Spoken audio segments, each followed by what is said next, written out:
Hello everyone. तो पहले हमने देखा था कि केओ को बचाते बचाते तियान को एक गोली लग गई है और अब वो लोग हॉस्पिटल में पहुंचे हुए थे। थोड़ी देर बाद डॉक्टर बाहर आता है और वो कहता है कि तियान बिल्कुल ठीक ठाक है, गोली बस उसे छूकर बाहर निकल गई थी। अब वो आउट ऑफ डेंजर है और उसे वार्ड में भी शिफ्ट कर दिया गया था। यहाँ पर केओ उसके पास आती है और तियान उसे देखकर बहुत क्यूट से स्माइल दे रहा था। उससे पूछता है कि तुम मुझे फॉलो करती हुई मेरे पीछे क्यों आई, क्या तुम मुझ पर शक करती हो?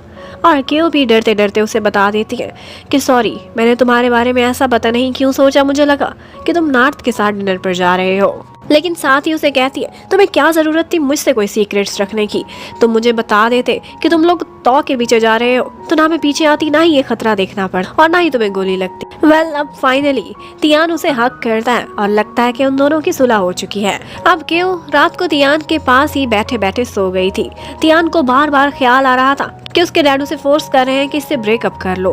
अब उसे समझ नहीं आ रही थी कि उसने अपनी जिंदगी का फैसला किस तरह से करना है। अब वो थोड़ी देर बाद उठता है शावर लेने के लिए और हमेशा की तरह से जैसे वो केओ से कहा करता था, आज भी उससे कहता है कि प्लीज मेरी हेल्प करा दो शर्ट उतारने में। चाहे तियान ठीक भी होता था फिर भी हमेशा वो केओ से रिक्वेस्ट करता रहता था क्योंकि वो हमेशा केओ के एक्सप्रेशन और ये मूवमेंट बहुत इंजॉय करता था।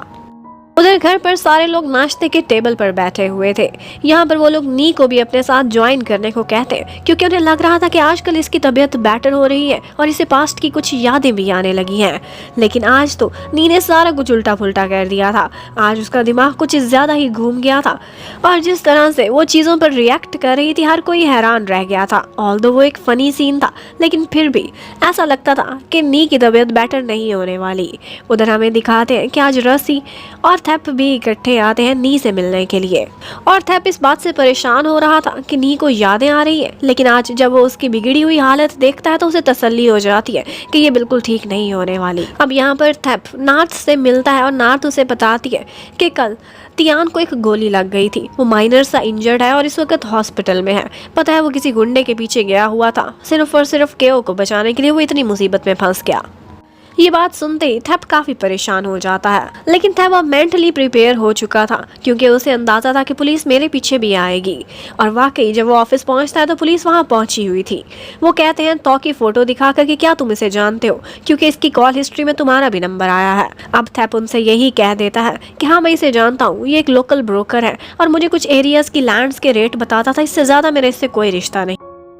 जबकि उधर रसी आज मैनेजर के पास पहुंची हुई थी क्योंकि अंकल चिंग ने रसी से भी वो लोकेशन शेयर कर दी थी। उधर डैड आज आंटी याओ को बताते हैं कि मैं तियान के बिजनेस में उसकी हेल्प कर रहा हूँ।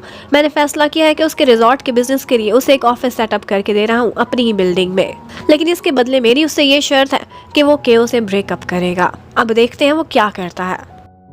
और फिर उसके बाद अंकल चिंग आज डैड से मिलने के लिए आते हैं और कहते हैं कि मैं केओ से बात करना चाहता हूँ, उसे मेरे पास बुला दो।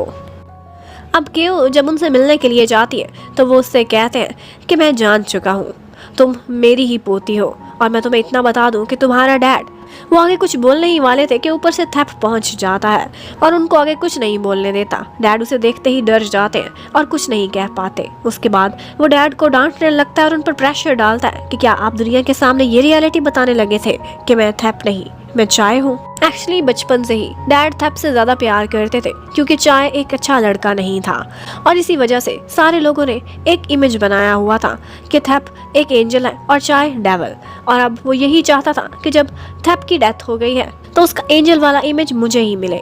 और वो डैड से कहता है कि मुझे आपको लास्ट वार्निंग देनी पड़ रही है, आप किसी को नहीं बताएंगे कि मैं चाय हूँ। उधर रसी कहती है कि मैं खुद केओ से कोई बात नहीं करती क्योंकि मुझे नहीं पता वो मेरा भरोसा करेगी कि नहीं। मैं उसे बचपन में छोड़ आई थी, वो मुझ पर गुस्सा करेगी, शायद मुझसे नफरत भी करे, इसीलिए वो चाहती थी कि जो भी बात करनी है उसके दादा उससे करे।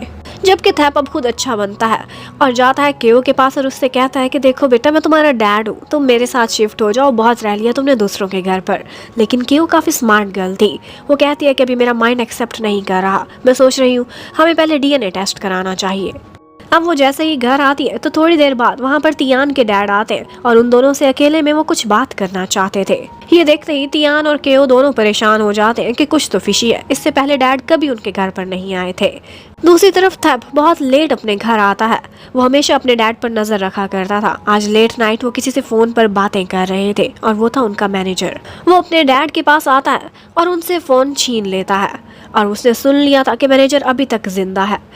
अब वो डैड पर गुस्सा करता है और उनसे कहता है कि आपको केओ और रोंग इतनी प्यारी क्यों थी, क्यों थैप इतना प्यारा था और मैं नहीं। आप हमेशा से मुझे नीचा देखते थे और मैं आपका बुरा बेटा हूँ, कभी मुझे आप अच्छे के तौर पर एक्सेप्ट नहीं करेंगे।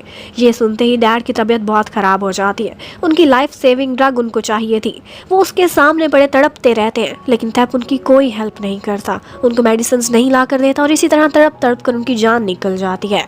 जब वो मर चुके थे तो उसके बाद थैप एम्बुलेंस को कॉल कर देता है और उधर तियान के डैड आकर साफ कह देते हैं कि आई थिंक केओ को और यहाँ नहीं रहना चाहिए, इसको शिफ्ट हो जाना चाहिए अंकल चिंग वाले घर पर, क्योंकि वही इसकी फैमिली है, ये उनके साथ रहे। तियान अपने डैड के आगे रेजिस्ट करने की कोशिश करता है कि ये इसका फैसला है जहाँ रहे, लेकिन डैड बहुत सी सख्त बातें कर जाते हैं कि अगर इसका अपना परिवार है तो ये किसी और के पास क्यों रहती है। ये कहते हुए वो वहाँ से निकल जाते हैं कि वो आज बहुत हर्ट हो गई थी।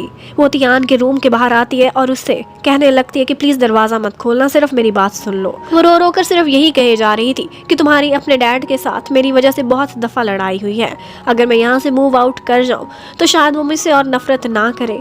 अगर यही सॉल्यूशन है तो मैं ये भी करने को तैयार हूँ। तियान बाहर निकलता है और बस खामोशी से उसे हक कर लेता है। वो केओ को दुखी नहीं देख सकता था और इस वाकया के बाद केओ बहुत हर्ट हो जाती है। अंकल हाया भी आज वापस जा रहे थे। वो जब उसे रोते हुए देखते हैं तो बहुत सैड हो जाते हैं। उन्हें भी पता चल गया था कि क्या इशू है।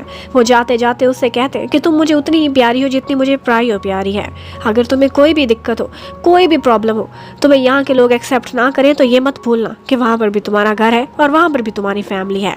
अब नेक्स्ट मॉर्निंग राशि को पता चलता है कि अंकल चिंग की डेथ हो गई है तो वो बहुत सैड हो जाती है। आखिर को वो उसके डैड थे और अभी उन्होंने केओ वाले प्रॉब्लम में उसकी बहुत हेल्प भी करनी थी।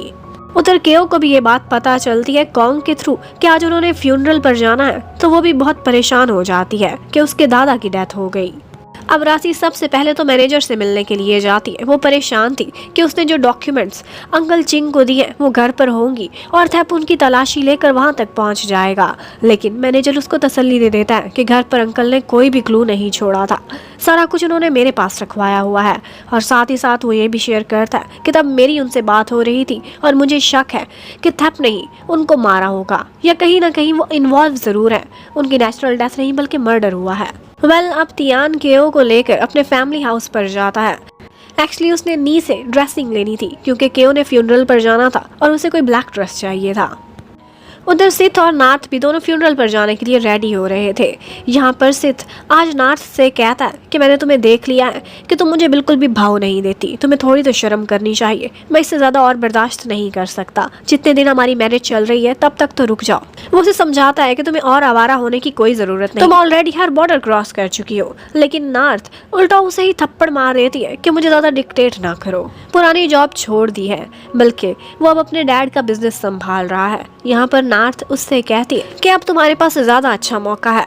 जैसे ही तियान केओ की लाइफ से निकलेगा तुमने केओ को अपनी तरफ अट्रैक्ट करना है। उसके बाद हमें फ्यूनरल का सीन दिखाते हैं। सारे लोग वहाँ पर आए हुए थे। रसी बहुत सैड थी। एक्चुअली वो उसके अपने ही तो डैड थे जिनकी डेथ हुई थी और केओ बेचारी वो तो बहुत परेशान नजर आ रही थी। वो जैसे ही कोई रिश्ता पाती थी तो वो उससे खो जाता था। उसे अपने दादा के साथ ज़्यादा समय भी बिताने को नहीं मिला था। जबकि डैड यहाँ पर मौका पाते ही तियान को डांटने लगते कि तुम इतने जिद्दी क्यों हो, जल्दी से केओ को अपनी लाइफ से मूव आउट कराओ। और उसी टाइम पर थैप भी केओ से यही रिक्वेस्ट कर रहा था कि देखो तुम्हारे दादा की तो डेथ हो चुकी, मेरे डैड तुम्हारे साथ बहुत समय बिताना चाहते थे और उनकी लास्ट विश भी यही थी कि तुम हमारे घर में आ जाओ, इसलिए प्लीज इस बात को कंसीडर करो। हम फैमिली है, हमें ज्यादा से ज्यादा टाइम इकट्ठे बिताना चाहिए, हमारा बहुत टाइम वेस्ट हो चुका। और इसी फ्यूनरल पर विन भी आया हुआ था। वो केओ से मिल रहा था कि ऊपर से तियान भी आ जाता है। और यहाँ पर एक छोटी सी बात पर तियान और विन के बीच काफी सारी जेलसी भी दिखाई जाती है, जिसे देखकर नार्थ बहुत खुश हो गई थी। इसके बाद वो विन के पास आती है और उसे शाबाशी देने लगती है कि तुम बहुत अच्छा रिएक्ट करने लगे हो। लेकिन विन उससे ज्यादा बात नहीं करना चाहता था, तो उससे कहता है कि देखो तुम्हारा अपना हस्बैंड है, तुम तियान में इतनी क्यों इंटरेस्टेड हो। तो आगे से वो भी उसे बात लगा देती है। जवाब में कहती है कि वो तो तियान की गर्लफ्रेंड है, तुम तुम उसमें क्यों इंटरेस्टेड हो। जबकि अगर हमें मैनेजर को दिखाते हैं, उसे सिर्फ एक ही चीज की परेशानी थी जो कि वो राशि से भी शेयर कर रहा था, और वो ये थी मिस्टर चिंग ने अपनी सारी की सारी प्रॉपर्टी केओ के नाम पर कर दी है, तो चाहे उसे अपनी लीगल बेटी बनाएगा और उसके बाद जब वो उसका मर्डर कर देगा, वो रास्ते से हट जाएगी तो सारी प्रॉपर्टी ऑटोमेटिकली चाय के पास आ जाएगी, यानी कि डुप्लीकेट थेप के पास। अब ये परेशानी की बात थी जिसे लेकर रसी भी बहुत उदास हो जाती है। अब वो कैसे अपनी बेटी को बचाएगी, ये देखने के लिए stay connected. Thank you for watching, bye bye.